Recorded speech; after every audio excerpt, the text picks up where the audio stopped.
the show you'll see tonight. For some of you, you're welcome. For the rest of you, I'm sorry. Thank you guys for coming out tonight. My name is Jeff. I'll be the director for tonight's show. How many of you, by round of applause, have been here before? Welcome back. Let me hear from those of you that are here for the first time. Let me hear from those of you that didn't understand either one of those questions and didn't clap at anything. They didn't clap. Woo! Well, thank you guys for coming out. Tonight's show is made up on the spot. There's nothing scripted or rehearsed. We're going to take your ideas and suggestions. We'll then give those suggestions. They're going to create instant hilarity in the form of skits and sketches. Let's see what kind of ideas this crazy audience has. From this side of the audience, what would you shout out if I asked you for something that is really stinky? Skunk. Skunk, good. Dog food. Diaper genie. Washington. Washington. DC or state? From this side of the audience, what is something that's purple? Barney. Perfect. That's correct. Barney. Barney. Great. Grapes. Alright. Alright, now let's think of some outside the box. What would you shout out, either one, either side, what would you shout out if I asked you for a gift you would never give your significant other? A vacuum. A vacuum.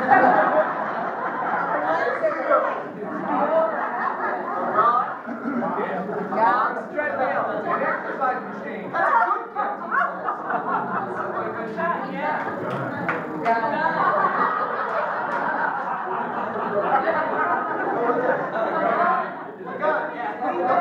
Don't give it to them. Alright. So that is the idea. I will ask you for some suggestions. Go ahead and shout out what comes to your mind. Please make sure your suggestions are all ages appropriate. And we promise you guys a great show. Now, some of you, I see your arms are folded. Do we need to start with a word of prayer? We're going to have to actually unfold our arms. If you've got your arm around your throat, you're probably going to want to do this instead of this. So, ladies and gentlemen, put your heads together. Let's get live.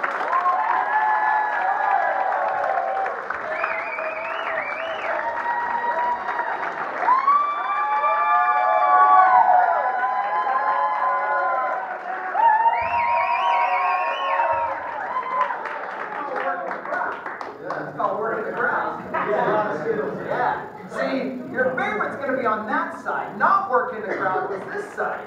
But this button. I'll work it when I start playing. You work. Speaking of working, please say hello to Preston. This is Preston right here.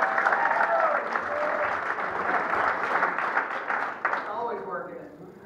Speaking of blondes, say hello to Mandy. The most handsome man in his shirt. Say hello to Kevin. Up next, the blonde and beautiful Judy. And last but not least, the man that needs no introduction. Yeah.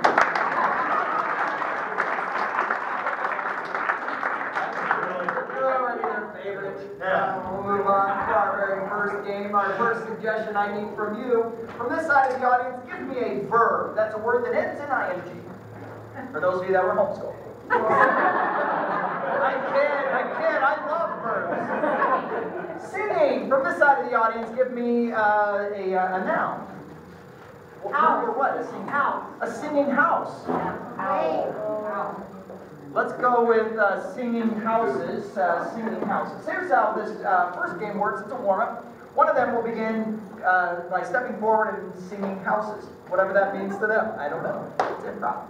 Any of the other guests are going to ask, what are you doing? And the response must be a two-word activity, beginning with the letters S and H. Let's see how things go. This is fast-paced. Singing houses, action.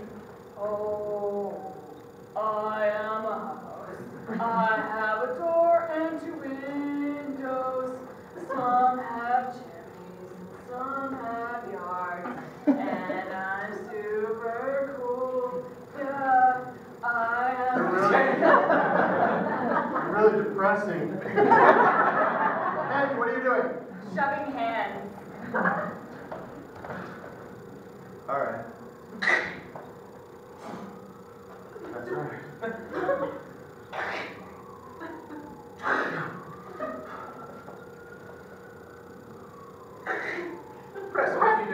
I'm sailing halibut. Sailing halibut? Yes. Oh, Vern. Go, boy! Go! You're ready! What are you doing? Snapping hippies.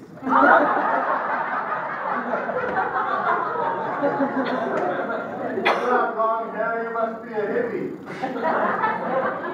I'm sewing hangers. Okay, my blouse is gonna look so good on you. Judy, just deal with me. Judy, what are you doing? I'm selling hobos. All right, everybody, step up. New features here. This hobo, he smells like cats all the time. This one is not house trained, so I am stabbing humans.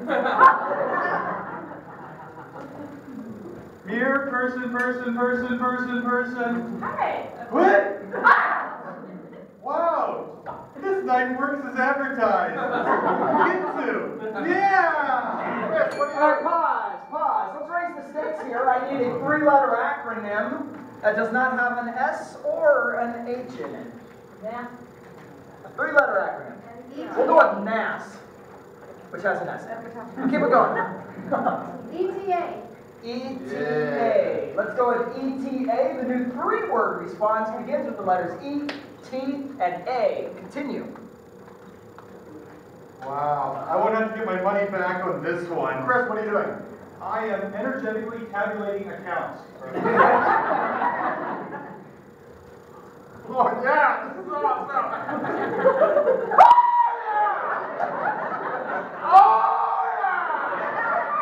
That's your account, man. What are you doing? I am eating terrible apples. I hate that Johnny Appleseed. And I hate them apples. Kevin, what are you doing? Electrocuting the animals.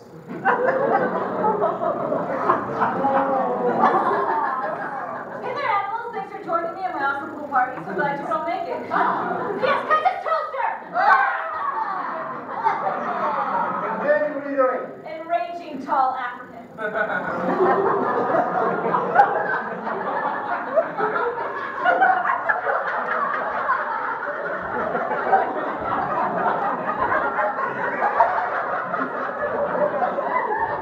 Nothing you do is going to make me mad.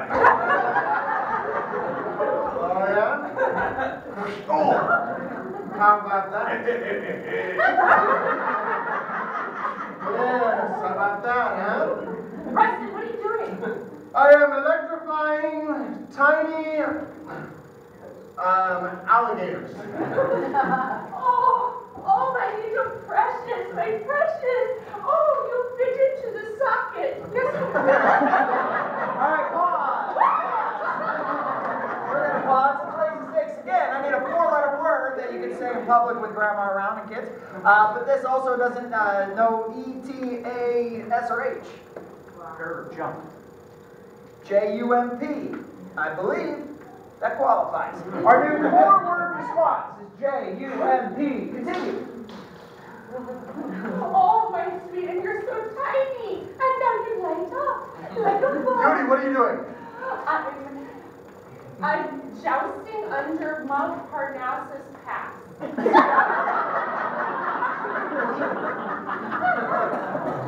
Come here to me. I know we have come long and far to be under Parnassus Pass.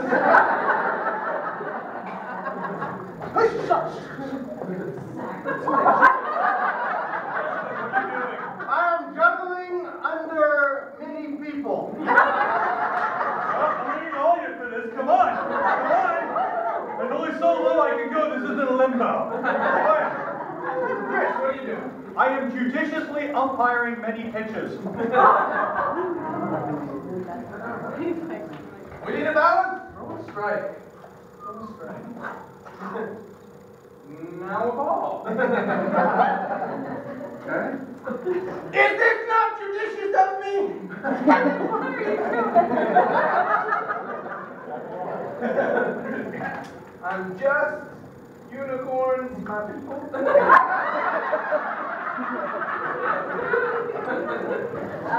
am a unicorn. I am white. I have a horn and I poke people with it. Oh, good. Mandy, what are you doing? Cheering unitards, my pal. Go Unitard! Yeah, we'll stop right there. Nice work in the hand.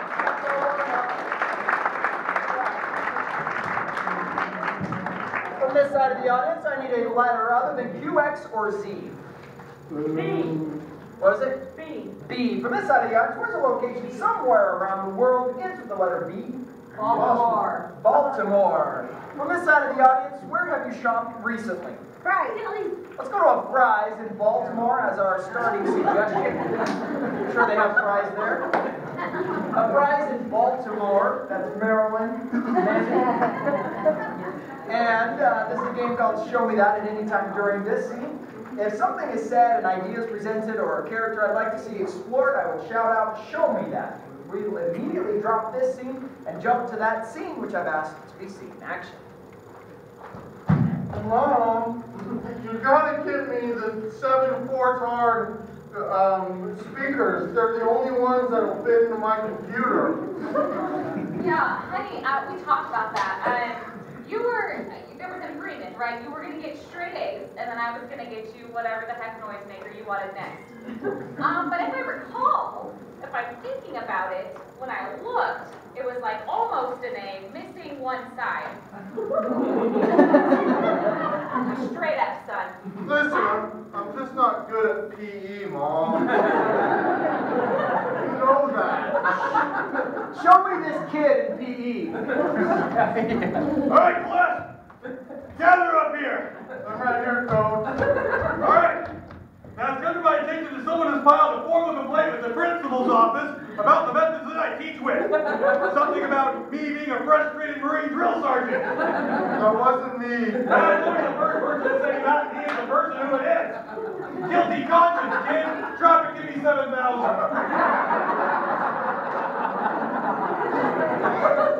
Show me how high he actually can go. 7,000.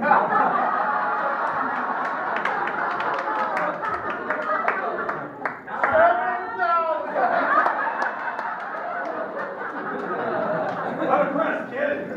I'm impressed with the cut of your jib. I didn't think you had it in you, but you did. What's a jib? Cut of my jib? You don't know what a jib is? You flunked PE, kid. 7,000 sit-ups, push-ups don't count for nothing if you don't know what a jib is.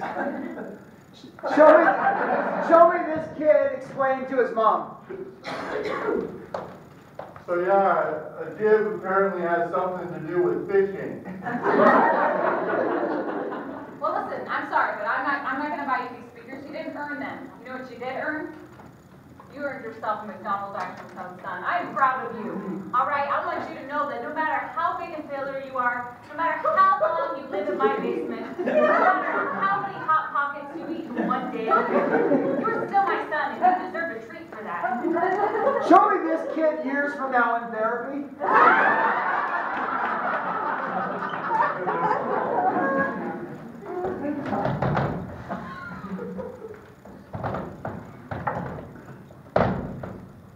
So I don't know really why I killed him.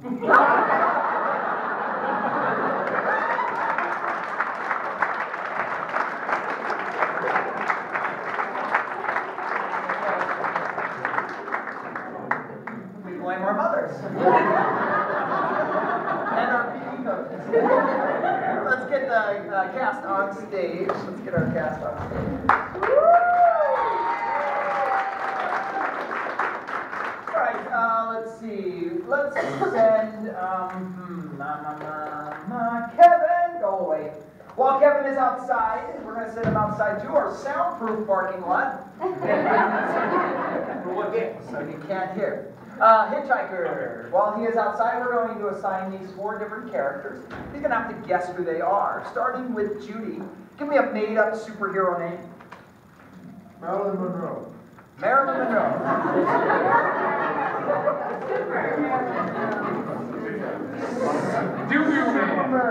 Good job, Dad.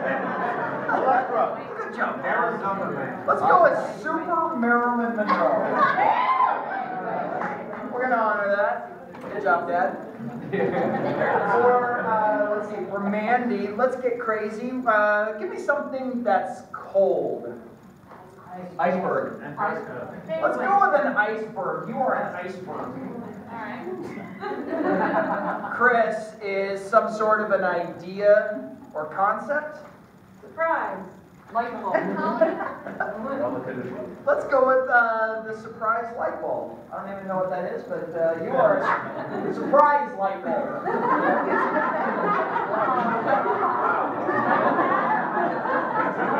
No one will be as surprised as me when it comes off. Let's just say, good job, Dad. And let's see, for Preston, let's give him, what's something you might find on the side of the road besides roadkill? No, I don't. Banana peel. My brother.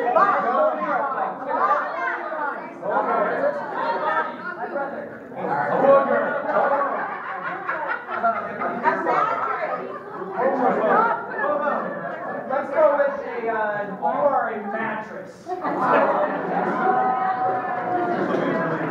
All right, let's remind the audience, who is Kevin picking up? Super Marilyn Monroe. Yes. Surprise the light bulb. A mattress.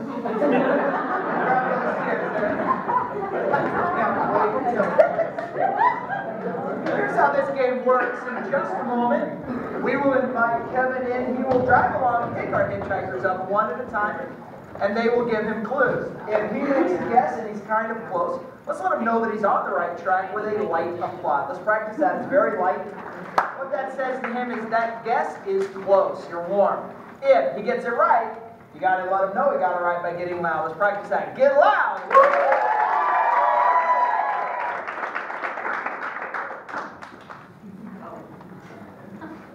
No, listen up, Mom. You put me in charge of her quinceañera. I don't care if I have to drive around the whole neighborhood. I'll get people there. You can rely on me. See, I love you.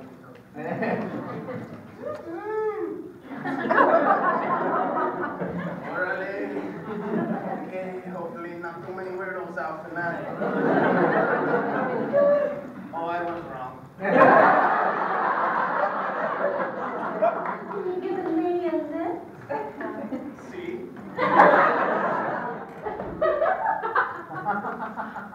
Thank you. You're such a gentleman. See? I love gentlemen. Well, I like weird people. Well, I'll tell you, I'm chasing stolen diamonds, and I need your help. I need a handsome man like you to help me get those diamonds. Well, I don't know what's gonna be inside the piñata. There could be some kind of diamonds. Oh, good. What have you done next?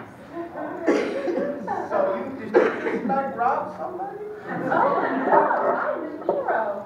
I am going to get the bad guys and save the diamonds for the beautiful ladies. Oh. You know, for my friends and me.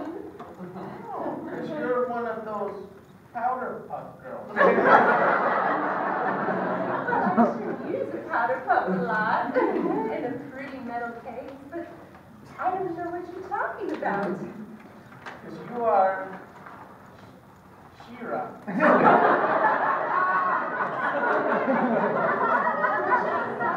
Nice. Maybe I could play She-Ra in a movie. So you're a superhero or just an actor? I'm so familiar with female superheroes. Let me get out my wallet. Oh, my. You're not on my collection. I'm very traditional.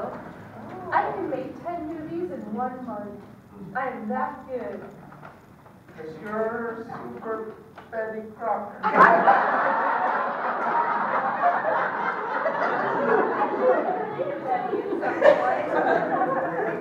You know, those gentlemen, they always prefer me. So you are like Superwoman. Oh, kind of. I'm a superwoman. When my skirt flies up, it doesn't just fly up a little, it flies up a lot. So you're like Super Marilyn Monroe.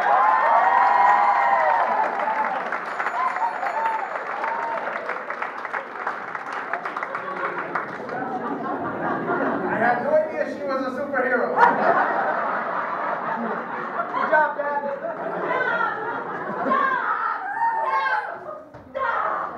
Did you not hear what I said to you? No, I heard you. I said, stop, collaborate, and listen.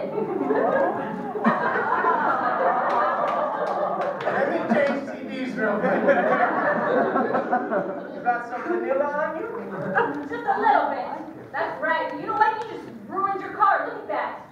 You're starting to go down. This is not in reference to recent events, by the way.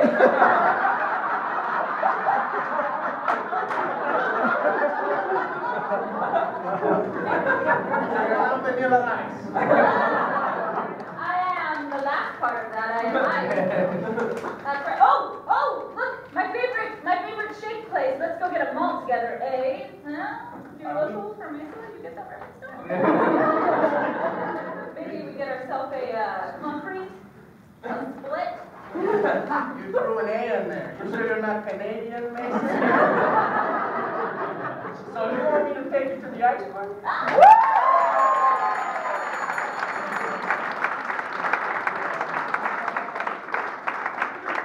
Gonna go ruin some more lives and make not good jokes. It smells like my Uncle Tito in here. Happy birthday! I thought you were in jail, man. Oh, what you're feeling right now, that's the first part of me! Here. You think I came back here for 4 months just to scare you? You used to hide in my closet when I was just a little kid. And you weren't expecting that either, were you? No. You were. Well, yes, I was. Well, if you were expecting me, then I couldn't have possibly have come up then. I couldn't have possibly have worked. Because I need the element of unsuspicion. Are you a ninja? That's who I want to get to actually work with. Because they're masters of the first part of me. And then I'm going to do the second. These two things don't normally go together. Okay, now the first part is what I was wanting you to feel. Okay, all right. No, okay. No, see, I got you. Diamondbacks playoff tickets. What you feeling now? Excitement. We're not expecting them, were you? 1,000 things I could have pulled out, but you weren't expecting this, and now you're feeling Surprise. Let me tell you. Good ideas think they got all the good ideas. Okay? Alright? Because it took a long time for you to get the surprise bit, didn't you? Okay? And if there was like some sort of a visual shorthand, something like cartoonists might use, to figure out, you just look at someone from a long ways away and know that they're surprised. Like, I'm thinking Arby's signs.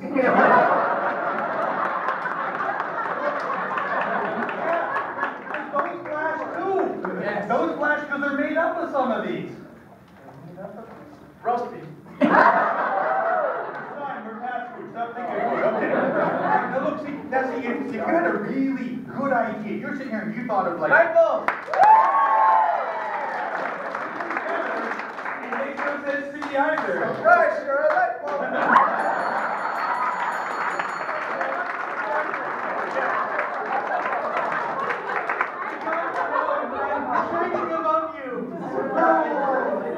Yes, I'm completely terrified.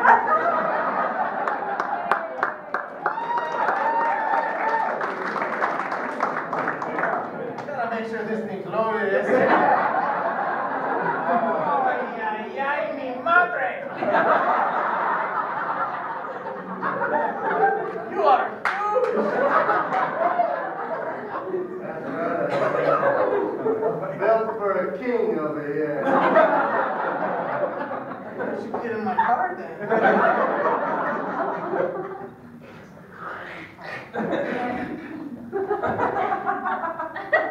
Hello? Are you kind of Hispanic too, or am I? I am both Hispanic, American, and French too. But that has nothing to do with what I actually am.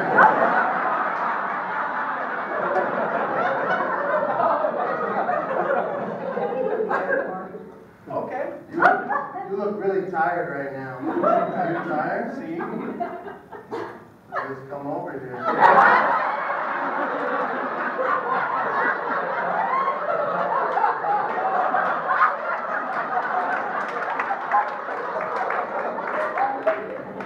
Well, you got a steer, man. I don't actually have any hands. Am I putting you on a snuggie? Put a snuggie on and then come to me. I don't know how they do that. You are a recliner. Sorts. No, not really. Then why am I sleeping on you? Like Uncle Tito again. Oh, just sleep on me if you want to. But you are not the chair. No, why would I be a chair? Look at me, I'm flat.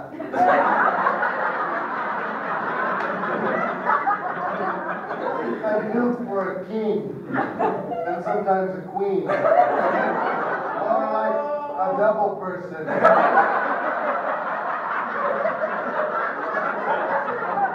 And if you're really small, a single person. You know, the second you got here, I started feeling more comfortable. Because you are a comforter.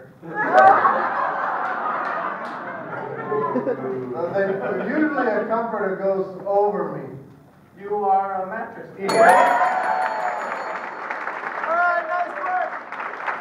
Let's hear it for Kevin.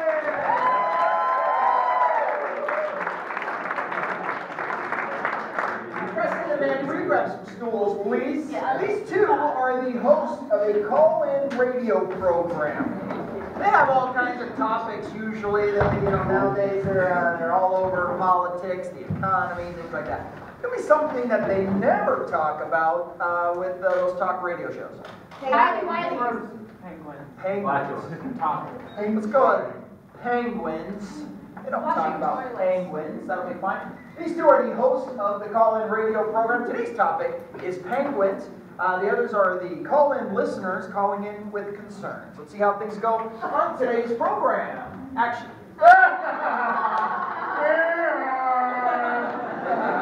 Welcome back to our show, everybody. We're so excited to be back here with you again. I'm Susan. And I'm Dan. And we are so excited to answer all your penguin questions you guys have out there. Just the other day, my neighbor had a little run-in with a penguin. Luckily, he had me, and we got that sucker out of there. But anyway, if you guys have a question about anything, about what to do with them, how to cook them, how to make them whatever, let us know. Bring on those penguin questions. We're ready for it. Let's take the first caller here. Hello. Hello, you're on the radio. Hi, I'm on the radio? I just said that, yes. Oh, exciting! It's exciting for us, too.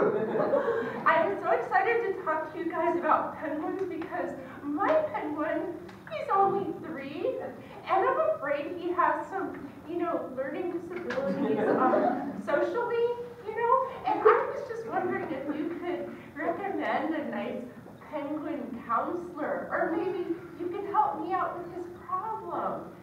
You are so lucky. I got just a quick question for you really quick. Are you raising this penguin to eat it or for like a pet? Oh, he's part of the family. We would never eat him. Okay.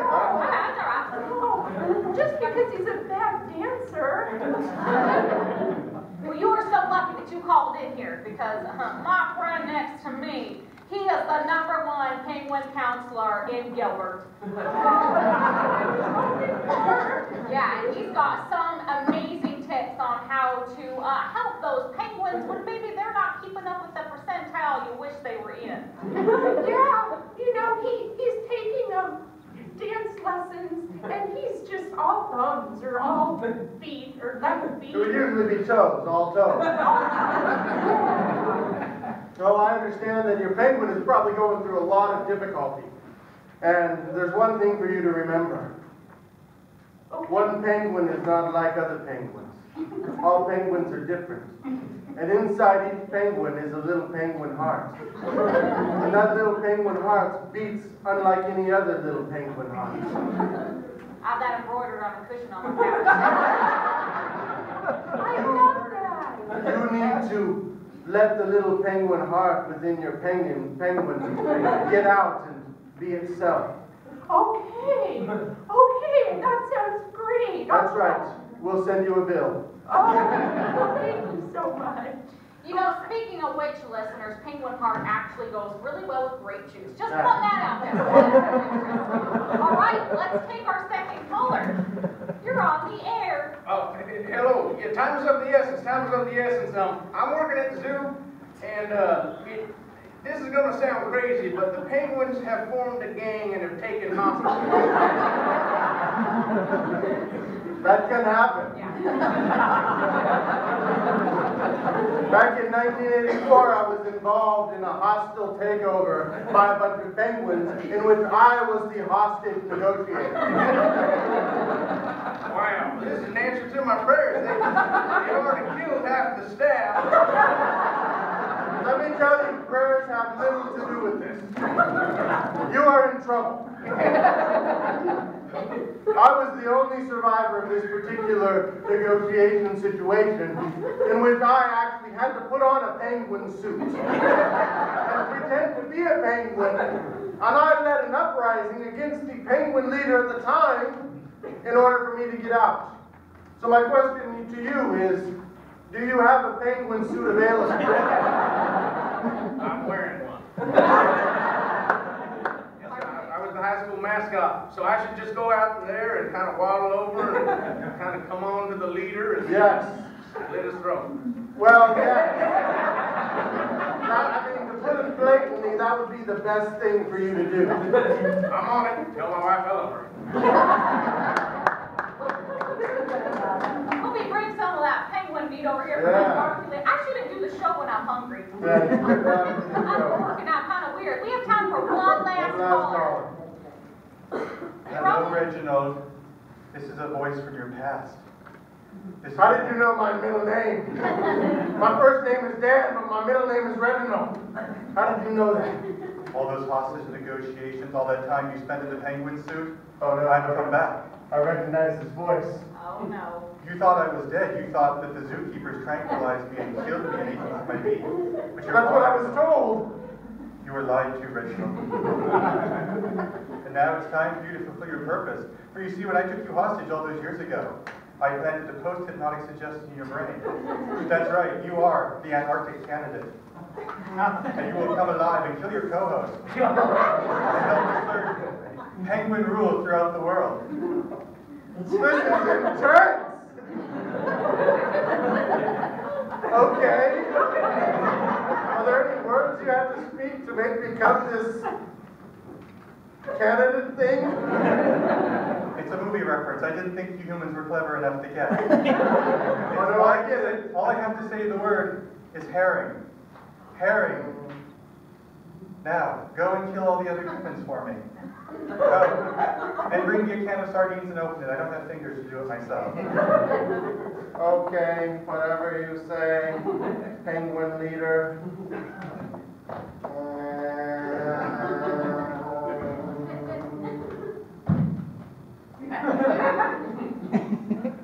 Oh, hi there. Wow. You have eaten penguin for far too long. I didn't know that. No, it wasn't their taste.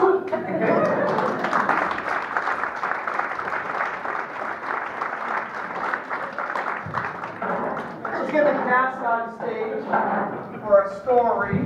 We're going to tell a story. However, each one of them are going to tell the story from a different point of view. Give me genre, book, literary genre for Judy? Let's go with mystery, a mystery story. All right, that'll be fine. Chris here, let's mix it up a little bit. Romance. Let's get even crazier than that. Give me a store. A store. Costco. Let's go with IKEA. IKEA. You're going to tell us the story from the viewpoint of IKEA. All right. Give me something dangerous for Kevin. Skydiving. A charging rhinoceros. You are telling us from the viewpoint of a charging rhinoceros. And let's see, for Mandy, give me a musical style. Hip-hop. I heard rap. Hip-hop rap, to be exact. So white.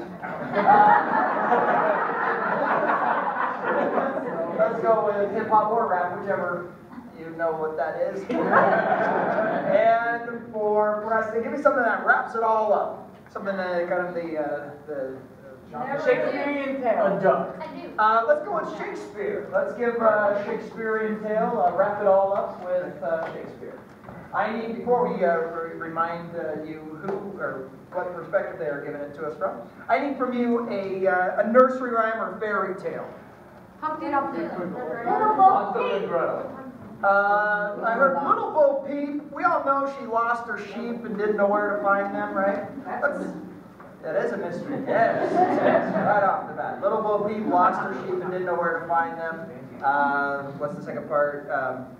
Leave them alone. Leave them alone, and they'll come home wagging their tails behind them. All right. Well, I think there's more to the story than they ever told us. So we're going to tell our version of the story, each one of them from their different perspectives. When I ring the bell, we'll advance to the next person. So let's remind the audience, what is your perspective? Mystery. Good. IKEA. Charging rhinoceros. Rap hip-hop. Shakespeare. All right. Let's see how things go with Little Bo Peep. Action. Little Bo Peep was just recovering from a divorce. She needed a new career. She had always been good at solving riddles. But this time, her riddle was personal. She got to work. The gate was swinging open.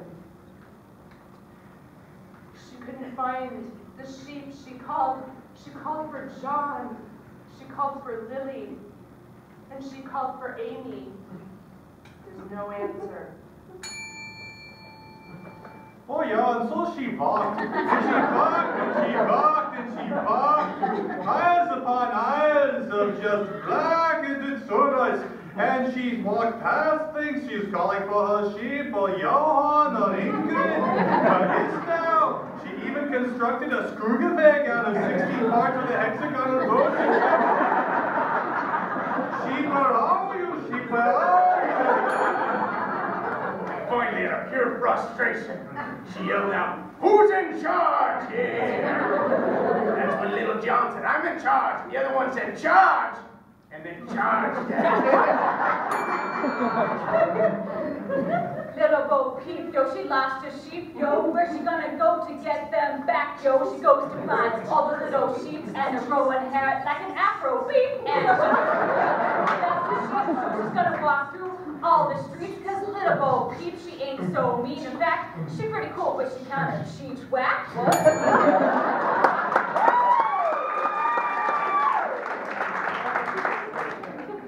Then while she was wandering along the headways of the hillside, soft and flowed with green grass and petals flowing up over the grass, she walked along the edge and saw in the distance her sheep. And she longed for her sheep. She longed at the bottom of the gutters of her heart that her soul might have those sheep in some distant future. And she began to walk towards them, yet as she walked towards them, they seemed to get further and further away from her. And she couldn't tell if it was from her or from her heart. For her heart was in a different place. Her heart belonged to D'Artagnan.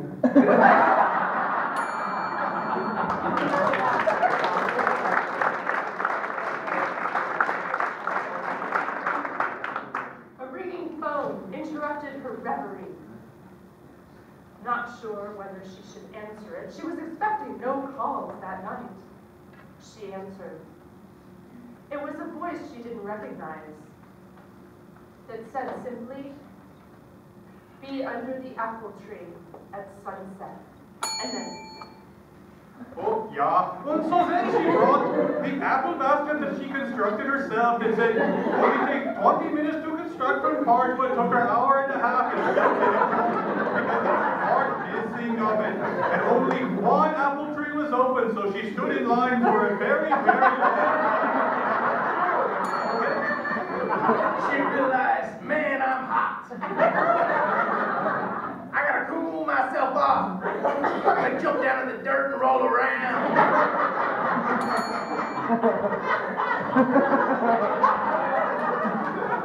And she saw those sheep, so she's feeling like she's got to run, feeling like she's got to get away.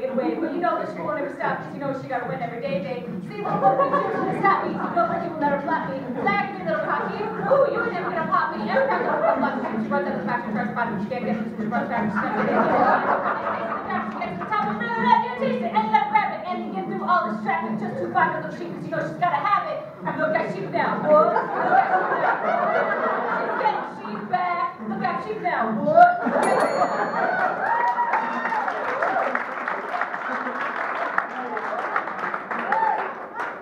And there, after she passed the bushes, she saw on the ground a sheep, and next to a sheep was D'Artagnan. And they had both fallen. And she fell down before the sheep and put her face upon it and rubbed her face upon the sheep's bosom.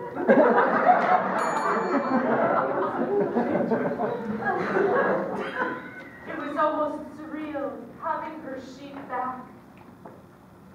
But still, where had they gone? They had been missing for hours. She wanted to know. She noticed there was a strange brand on one of them. And one of them had been shorn. No, the wool was on its way to port and to go to Ireland to make sweaters. And she had to call her sources at the police department. She called, and they said, you just gotta let it go. Just let it go. She be happy. Oh, yeah. So then she went back to where the sheep was originally at, yeah. And she went to the neighbor's house that was there. And the neighbor was not home, but she went in and opened up the freezer. And there were meatballs. Lots of Swedish meatballs. And so she thought, what would be the harm in having a little Swedish meatball? So she cooked up these Swedish meatballs. But as she was putting it in her mouth, she thought, this tastes a lot like sheep. And that's when she realized D'Artagnan had a knife in his back. Right under the tree by the sheep. And she hadn't put it together, but now she knew there was a handle on the knife made out of ivory, which really enraged her.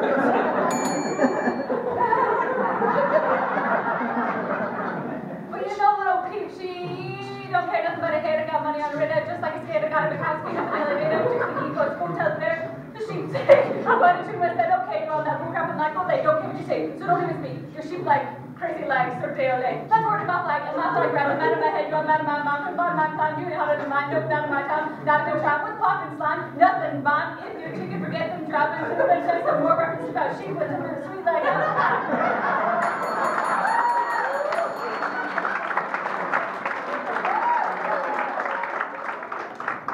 And next to the apple pie was a small little bottle of poison. And looking down at D'Artagnan and her sheep and the bottle of poison, she took it. And just as she took it, D'Artagnan woke from his sleep.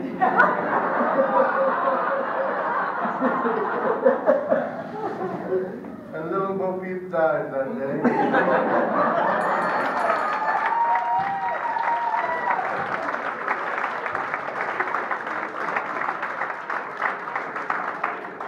See, I told you.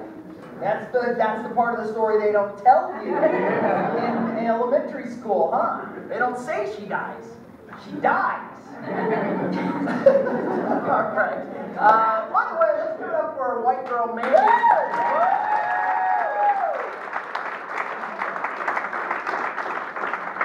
I always knew she could talk fast, but I need, let's see, where would you hide the body? Some of you are like, oh, I know this answer.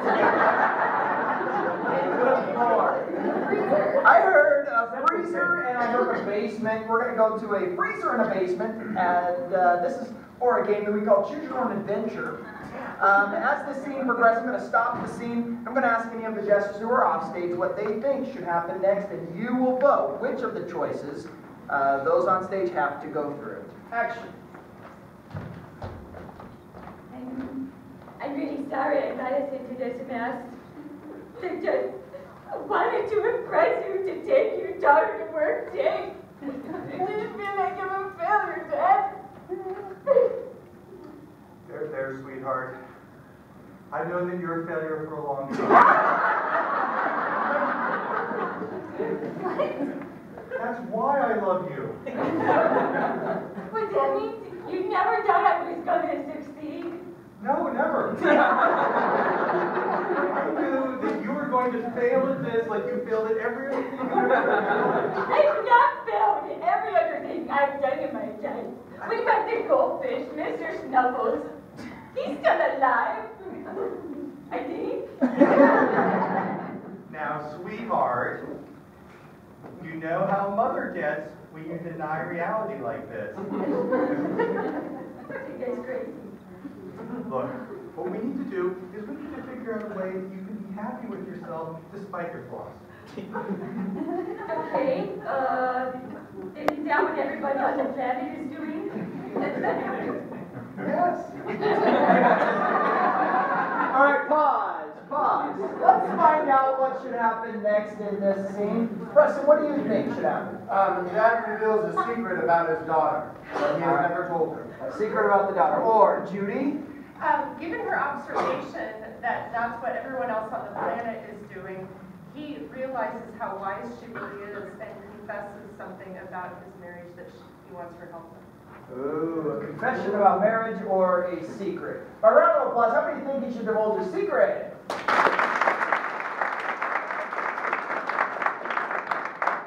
Or finds out that she is wise and divulges some, what was it? Asks for advice about his marriage. Let's find out about that. I mean, come on, and those dirty short kids can never get themselves out. You're right. And here, I have something that I think is going to help boost your self-esteem. I'm going to give you, for the first chance of your life, the chance to succeed at something. But you need to help me with something that I've been keeping from your mother. Okay.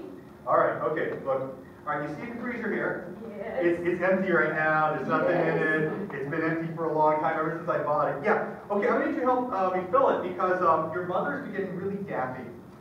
And I'm thinking that maybe it's time for her to go away. Now, if I kill her myself without an alibi, whew, the first person I look at, but you, the loving daughter, have a chance to succeed at something for the first time in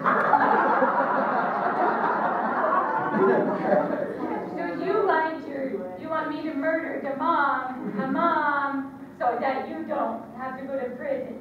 Yes! Hey, do this one little thing, I promise to love you forever. I don't think this is how most dads tell their daughters to succeed in life. Usually the opposite. Well, okay, all right, then. If Okay, you you just know want what, that's fine. No, if this is what you want, then I will do it to make you happy, because I love you and I would do anything for my dad, just like I know you would do anything for me, right? Yeah, almost anything, yeah. All right, pause.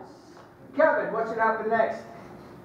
The daughter drops a note that the dad finds, and all heck breaks loose. Oh yeah, that heck breaking loose. Or Preston. The daughter reveals actually why she confirmed with the dad that he would do anything for her. There was something else in that we were missing that is going to be revealed. All right, so either a note or confirmation from Dad. How many of you think she should drop a note?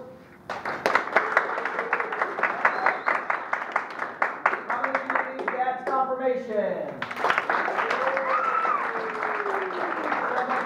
Four more people on the confirmation. Let's continue. Can I do anything for you, sweetheart? Sure. Yeah, I'm really glad to hear that. Cause you know Billy down the street. Oh, yeah. Well, we got in a mini fight at school yesterday about the beeps again. And Oh. I kind of, like father, like daughter, kind of want him to go away. And you think he can fit into the freezer, too. It's just, I gave him a wedgie at school yesterday, so they're gonna know it was me. So I'm saying, I take care of yours and you take care of mine. I stretch your back, you stretch mine. Yeah, okay, all right. This is going to work out really well, okay? So tomorrow, while you're in third period in study hall with all those eyes upon you, I can knock off little beep haters. Yeah, beep hater, that's what you call him. We have like code names. I feel so more connected with you than I've ever felt before. Maybe you could call me a nickname and I could call you one. The Silver Fox. I was going to call you just my bloodthirsty little darling. Like it means so much to me. I love you so much. Oh, we should murder people more often. All right, pause. Judy, what should happen next? Well, the loving daughter suggests that her father use the knife that she has been using to cut herself with to off the beep hater. And he is so moved and sad for her that he completely switches gears. And she doesn't need to prove herself. All right. Doesn't need to prove herself or Preston. Meanwhile, their mom enters the situation. Ooh. With somebody else. All right. She does it with someone else. I'm gonna let that be a disclosure. Yeah. All right. So either she doesn't need her knife anymore, or mom comes. How many of you think she doesn't need the knife anymore? That's all right. Go for it. How many of you think? Assuming that means mom's coming in.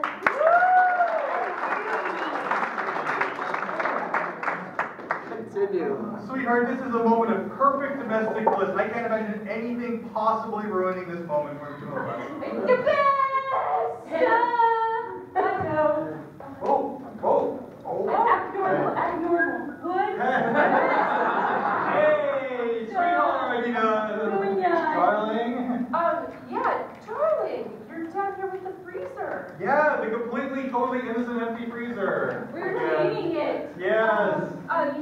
This is Walter. Actually, he came to check on the freezer because it wasn't working. I'm sure you noticed that, right, Walter? You can fix it. Oh, I can fix that. Yeah, I'm very educated on these types of freezers. He knows all about these freezers because he's a freezer repairman.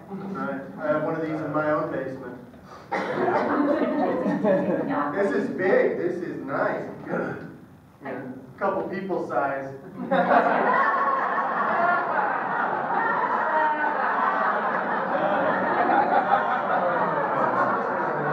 You were into that type of thing, I heard that.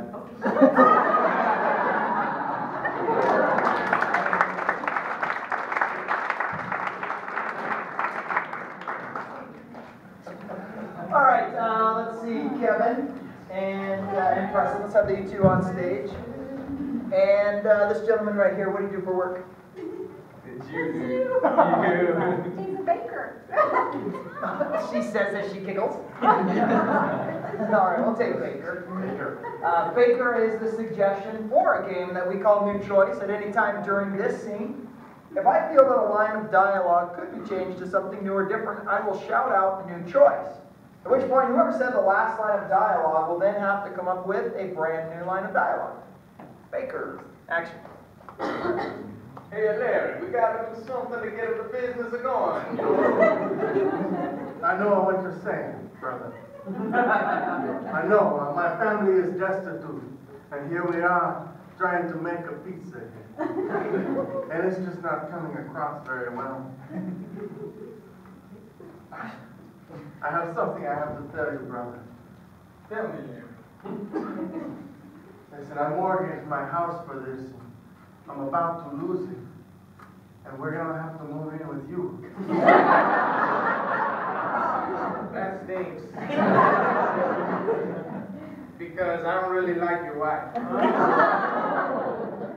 I love her.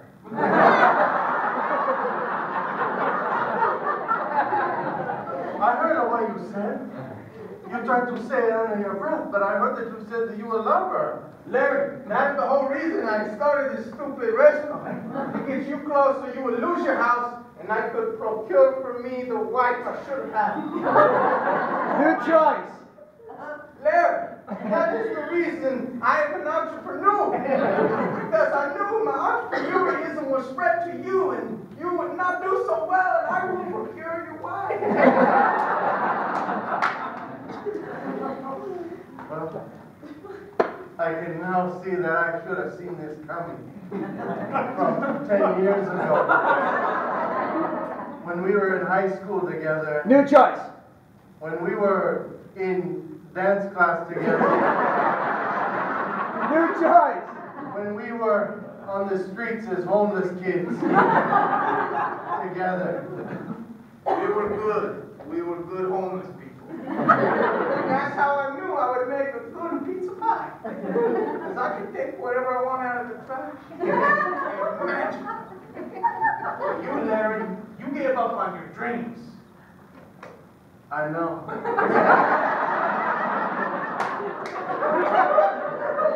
No, I didn't give up on my dreams. I wanted to be a dancer. New choice. I wanted to be a lion tamer. New choice. I wanted to be a homeless forever. I know this. I like being homeless. It was carefree. Now I have all these worries.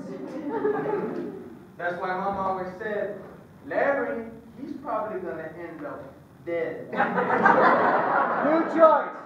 That's why Mama always said, Larry, he's stinky. He's going to be homeless forever.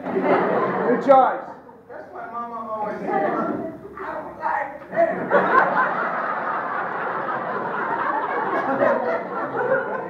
I know she said that. I know it because she always thought she said it when I didn't hear it. But I always heard her say that. She thought I was dumb. But I wasn't that dumb. New choice. She thought I was stupid, but I wasn't that dumb. New choice.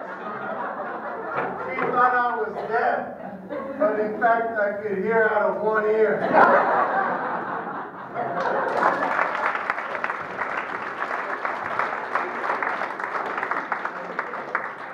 We got our ladies on stage. Chris and Preston hop on stage. These two are going on a date. Where are they going on a date to? Gestures. I love it. Keep it going. Where would you never go on a date? Chuck E. Cheese. We're gonna go on a date. We're gonna go on a date to a hospital. Let's go to a hospital. Sounds like a fun date. Now, you heard me right. I did say, where are these two going on a date? As you see, the ladies have already started. You two are going to work together as one. Gentlemen, get together. Are you guys going to work together as one? Here's how this game works. These two are going to act as one individual. Gentlemen, your dialogue must come one word at a time, one from each of them. Ladies, your dialogue must be spoken at the exact same time. We are on a date at the hospital. Action. Oh boy, am I excited about dating you. Wow, I'm so excited about dating you too. Lewinsky.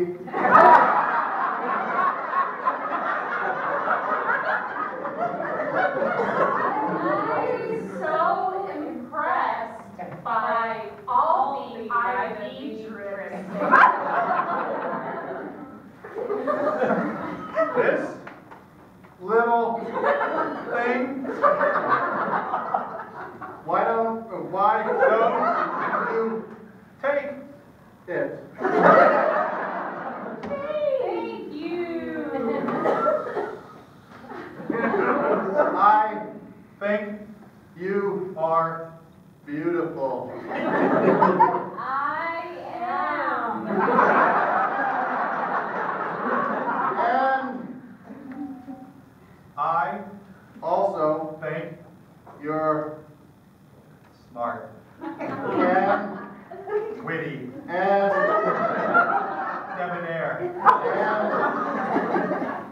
Panache. And Lovable.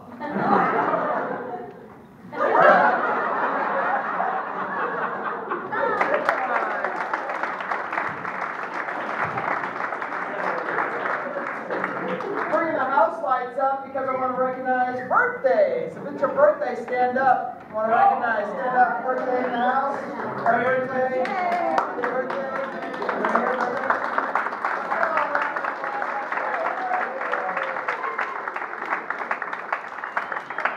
Many, if not all of them, got into tonight's show for free. If it's your birthday, come on the weekend before or after your birthday, and you can get into the Jesters for free. Make sure you bring your ID.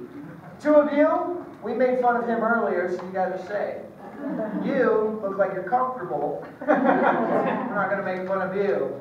You're too close to the front row, so I guess we're going to make fun of this one.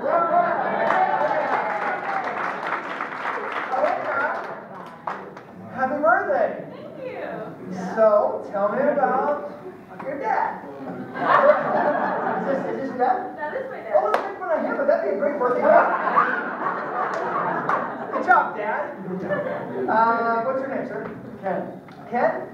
That's correct. Good job. Ken, tell me about yourself. What do you do for work? What do you like to do for fun? Those kind of things. For work, I'm a home inspector. For fun, I go sailing. Why do you go sailing? All right. How long have you known your daughter? 33 years. It was more of a test than to find out. We're trying to I find had out. the quiz earlier. You did?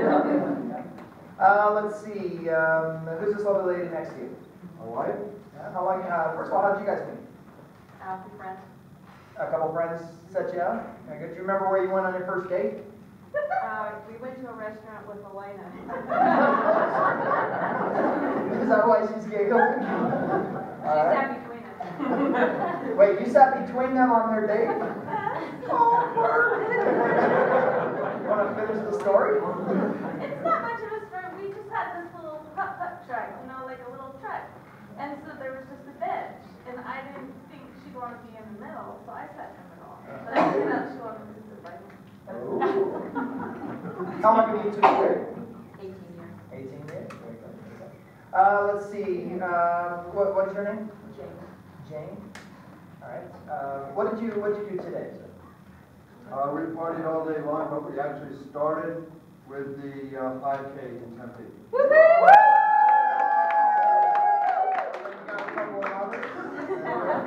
Bring the color. You guys runners over there too? Heck yeah. Do London's run today? Just Color me? run. Nobody. So you guys did the 5K. Okay. Let's see, what else? What else? Did you guys go to eat before you came here? We did Where'd you go? Joe's Barbecue. Oh, and for free food. Right? Hey, a free birthday. Yeah. Any other questions from our jesters?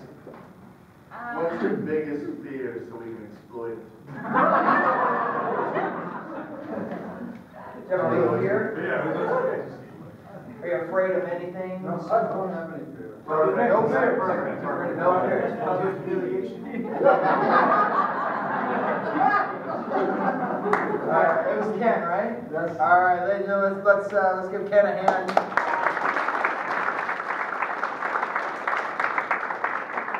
They say the things that happen during your day and throughout your lifetime that they can affect your dreams at night. This next scene just might be what Ken dreams tonight. Action. Now, Ken, we've been friends for how many years? 25. I can ask you anything about years, and you've got it. Yeah. Now, I know two things about you, Ken. I know you love inspecting homes, and I know you love sailing. You're right. But I know you're looking for a lady. And I found you the perfect one. What's your name, Barbie?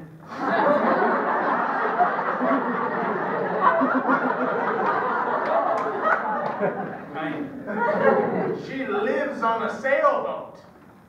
That means when you inspect her home, you will be sailing.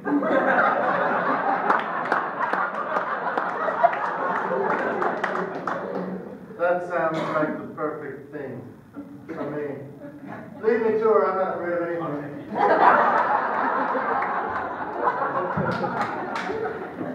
I'm done with your home inspection here. Well, thank Are you you- so much, Ken. Are you jogging? Wow. I love to jog. Wow, that's amazing. I love to jog too. Even though I didn't say it earlier, I still love to jog. You know, Oh, yeah? Yeah. What's up, party people?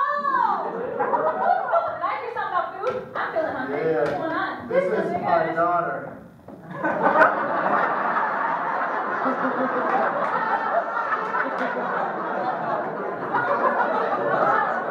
She goes everywhere with me.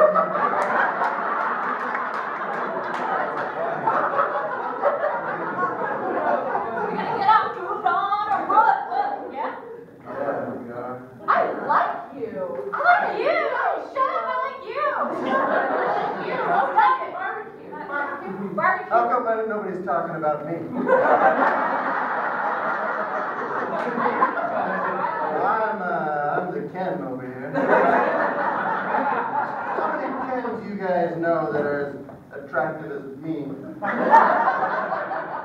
Be honest. Well, there's the Ken doll. They built the Ken doll after me. Yeah, he's better than Ken doll. How long has Ken doll been out, Dad? 57 years. The day I was born, it came out.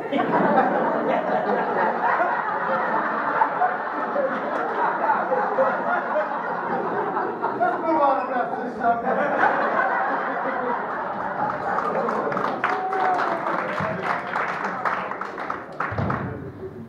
Well, howdy, welcome to the barbecue. Only got 2 seats. I hope there's only 2 of you. No, there's 3! But we can smush them together and make a super chair. Come here. Oh, she brought her own. Well, that's insightful. Well, That's some foresight. I was only expecting 2 of you here. Now, how do you like your burgers there, Ken? Raw. All right, Ken, I gotta tell you, if you're gonna serve it raw, there's a couple things you need to know. There's I gonna be ain't afraid of anything.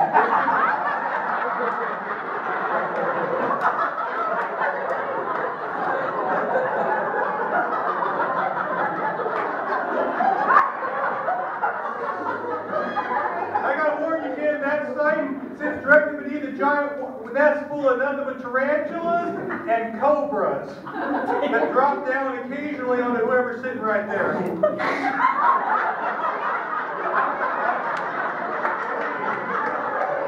That's just the one you're expecting. Not that you need to be working right now, but I think it's notable. Oh, it's going. I do too, Dad. I think it's Oh, it's there. It's there. All right, Ken, I don't want to warn you nothing. I don't want to get you too scared, but I think there might be Viet Cong in the perimeter. Perfect. Bring them on. Not afraid of nothing. It's only take a minute.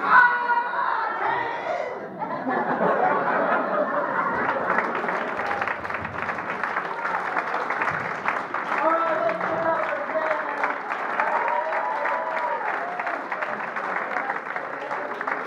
Ain't afraid of nothing, is he? Not afraid of nothing. I have to apologize to someone here in this audience. I lied. I said I wasn't going to pick on you. But then I remembered, hey, I need to pick on him. Nobody asked me to. I just want to pick on you. What's your name? Chris. Chris? Chris, how good are you at sound effects? Terrible. Good work. Come on back here, let's give Chris a hand.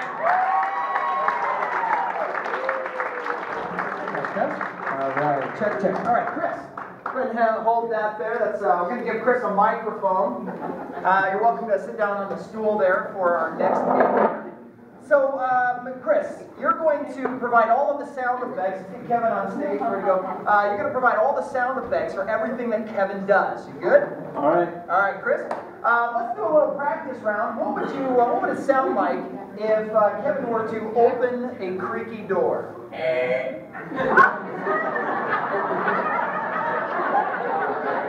Now, I gotta commend told you, Chris, you were right. You didn't lie to us. I lied to you, you didn't lie to us. I'm sorry. You are terrible at it. Let's see what it sounds like when he slams that door. You just need some warm up. What would it sound like if he cocks a gun?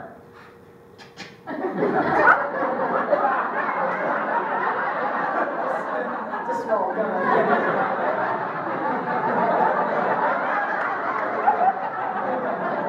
What would it sound like if he fired that weapon?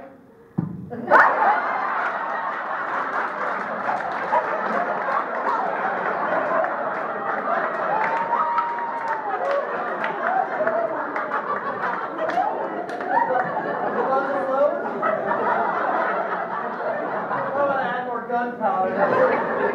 All right, so it sounds like Chris is ready. I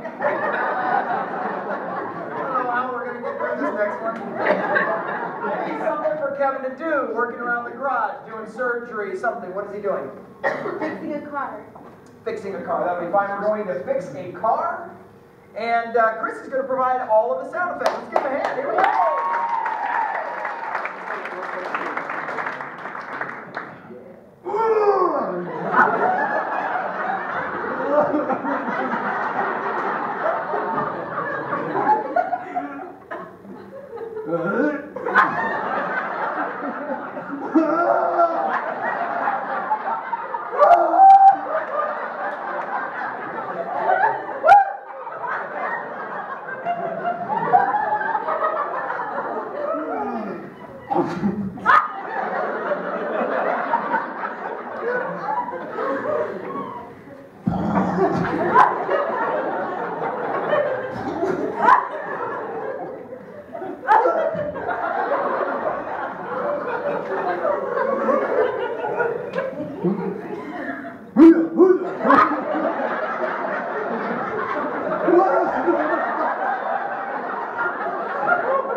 Comedic improv skills. We also enjoy doing dramatic improv. I think two of our dramatic actors on stage, any two.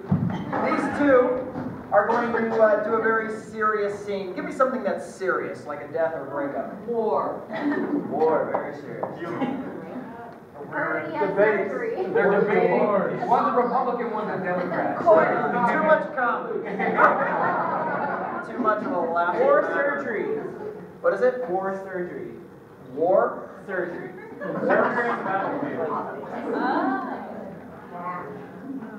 Court. All right, let's go to a hospital outpost in the middle of battle. All right, that's where we're at. Very serious situation. Doesn't mean there's gunfire or anything like that. But we are looking for a very serious conversation. No comedy whatsoever. So you guys paid for a comedy show, so that's not what you want to watch, is it? We're going to send out the other three jesters. They're going to go out into the audience to play our hecklers. These three are going to heckle the actors during this serious scene. They're trying to get these two to laugh out loud during this serious scene. Where are we at? We got Mandy in the front row, Chris over here, and Preston's in the back.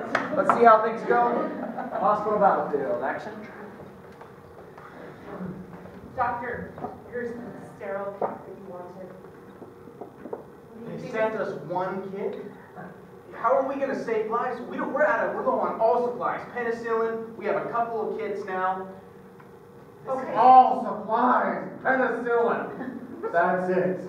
Maybe you could focus on this urgent patient, the one that's most critically ill, and I'll track him down. I'll track the other. And I'll try to stop using my hands so much. You know, I'm doing all I can. I've been up for 24 I'm hours gonna use my straight. hands. 24 hours straight, and they expect me to perform miracles here without decent supplies. Doctor, please don't shoot the messenger. I can get you some coffee and I'll do my best. Can I shoot the scene and put it out of its misery? Yeah, give me some coffee, maybe just refill it, but you're gonna have to put some phone calls in. I don't have time to be calling Washington and telling them, screaming at them, and getting them I all got a riled Facebook up. account, it's not gonna update itself. And maybe you can pull some strings for us. But everyone, you know, everybody is under pressure, but I'll get you some coffee. I can do that. Thank you very much. This is unbelievable. Yeah, I know, tell me about it. You know, these deaths will not be on my hands. This is not my fault. I am the doctor, but still. You're doing the best you can in a terrible situation. I mean, we already know he's never going to regain his eyesight. Good, he doesn't have to watch you then.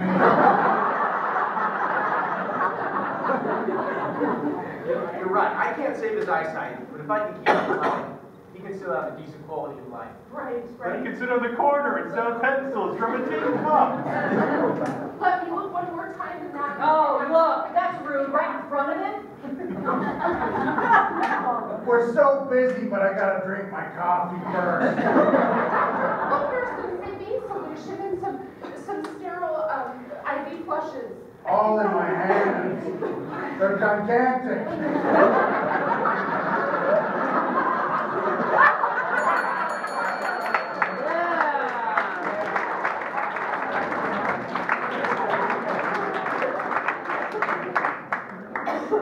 Get the entire cast on stage.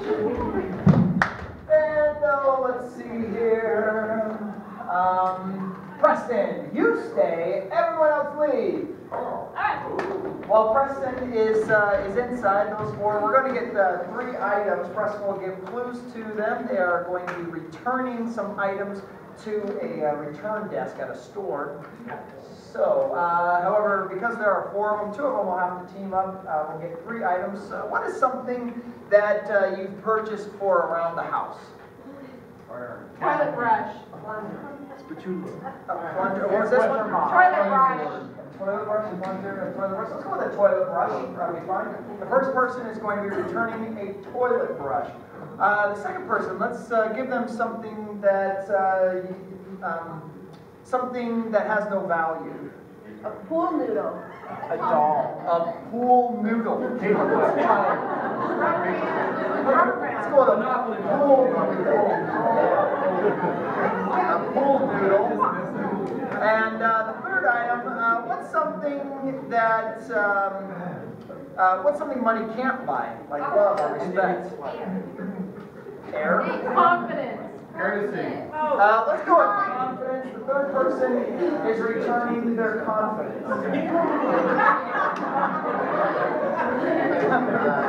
All right. Let's remind the audience what are the 3 things being returned. Toilet brush, a pool noodle, and confidence. All right, drill. When they make a guess in their clothes, a light applaud. When they get it right, get loud. Let's get loud and bring in our customers.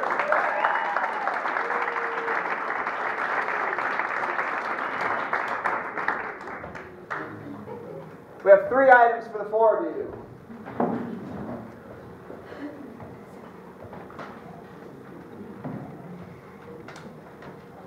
Come on in. How you doing, Sarah? I'm okay, Josh. Thanks. How are you? I'm good. I feel really bad, but I can't keep it. I can't. Sorry. Too much for you to handle, huh? Yeah, it makes me sneeze.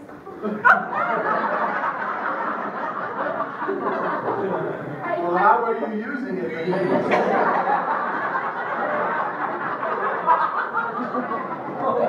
Keeping it safe. I really care about it. I do. I hope you don't think I'm a terrible person. No, not really. All right, well, I mean, did you use it at all, like, for You know, for cleaning or something? No! Oh my gosh! No, although I did use it for, you know, to keep me company.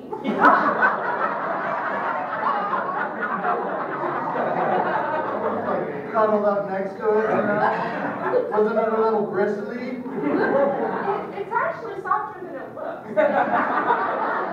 Well, I'll take your, you know. Yeah, so,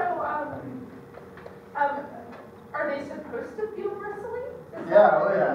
Well, they've got to clean, you know. If they're not bristly, they're not going to get much done. I'm just glad you didn't use it before you cuddled with it.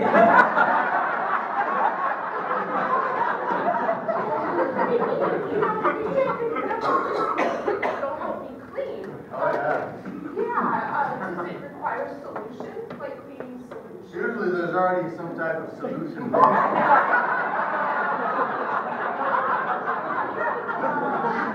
And then you could add some other type of cleaner to it and then use that with the fluid that's already there. I see. So, an SOS pad isn't so bad then? No, it's not, but that's not what this is.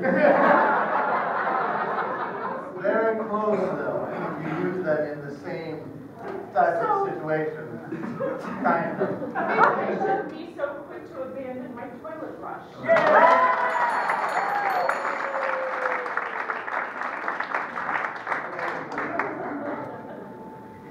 Gross. Oh, hey there, little buckaroo. I know, before you even say it, that's right. I'm a rodeo clown. You can tell by the makeup and the costume. Yeah.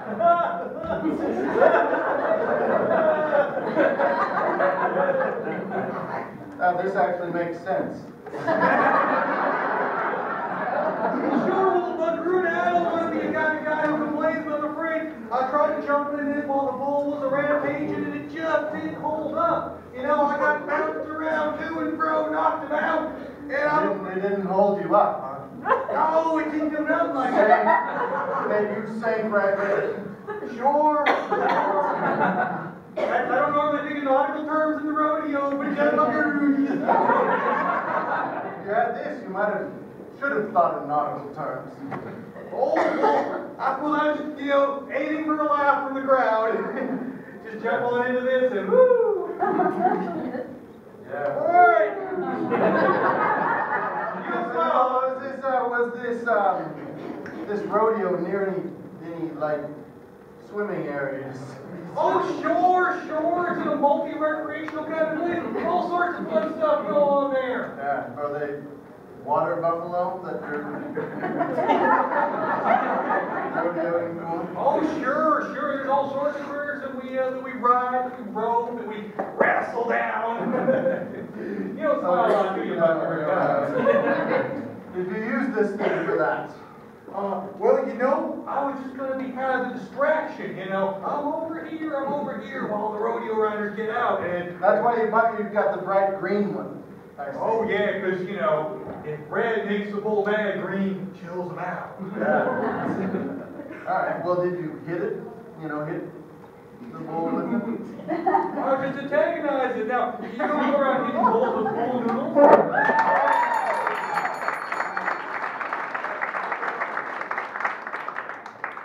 All right, I will take that.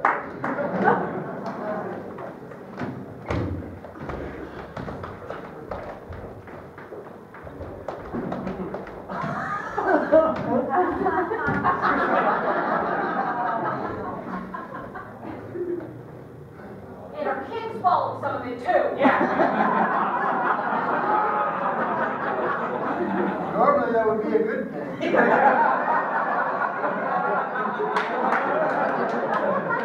Usually watch your kids. No, I don't think it's a joke. No, this is dead serious. They should put on the box, not suitable for children. They probably should, yes. But they don't. This ruined the birthday party. We spent a lot of money on that birthday party. We brought it out all wrapped up, all fancy. Did you wrap it? Yeah, I wrapped it. All fancy. Yeah. The can't rap if you like. I'm not making any racial references. Well, did you buy this for him, perchance? For him? Yeah. No, we bought it for our son. Oh, okay, all right. Is he a nerd? Is he a nerd? Wimpy kid, you know? Yeah, kind He is a of. wimp. A little bit of a whip. We figured this would help him out. We're gonna have him wear it to school, Oh. show it off, you know, maybe Yeah. get some girls interested in him. Well, that might work, actually. I'm surprised it didn't work for him. We started eating it, we told you. Why don't you demonstrate to me how he ate it? Like that. He had braces too, so it was a He's mess. like sticking in there. And he's already a nerd. Yeah, well, you know, you definitely got the right product here. I'm not sure why it didn't work the way that you wanted it to work. No, because it's. But normally they don't eat it. Normally kids don't eat it. It just becomes part of them. Well, we thought this helmet would be the best present yet. Because helmets just like become part of them.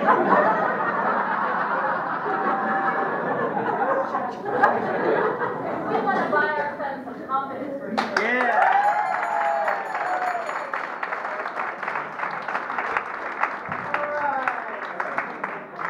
Ladies and gentlemen, yeah, confidence.